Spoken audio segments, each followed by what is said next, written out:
Hi everybody. This week's top talking tips are centred around babies aged between 6 and 12 months old. So you may have noticed already that your baby is demonstrating lots and lots of new skills every single day.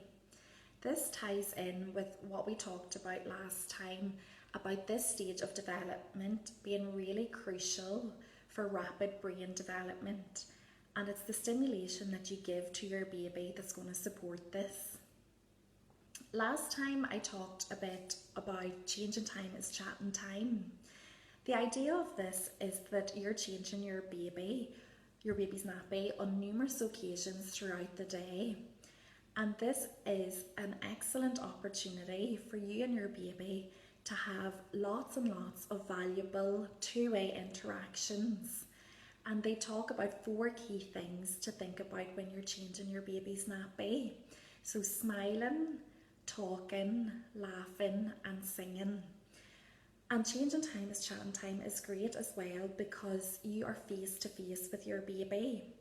And being face to face is a really important strategy to help support your baby's brain and communication development.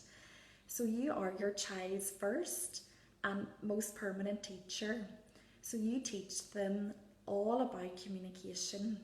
And by being face to face, you're teaching your baby about facial expressions, about where sound comes from, and about the use of eye contact.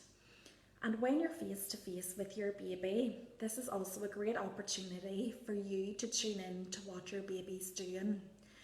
So at this stage, you may have noticed that your baby is starting to experiment a wee bit more with their sounds. You may notice that they're starting to babble. And what we would say is respond to those sounds and those attempts at babbling.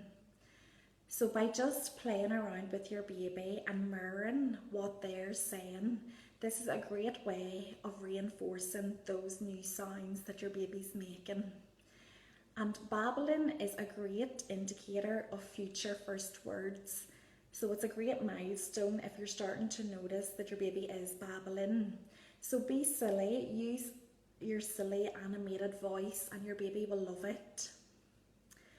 The research would say that children who have really highly responsive parents, there is actual differences in the physical brain structures of those children. So that's why it's really important to be responsive. And another thing that you may have started to notice now is that your baby is using gesture or starting to point. And again, this is a great milestone for your baby's communication development. The research tells us that there's a high correlation between gesture and first words. And usually the things that your baby is pointing to correlates with what their first words will be.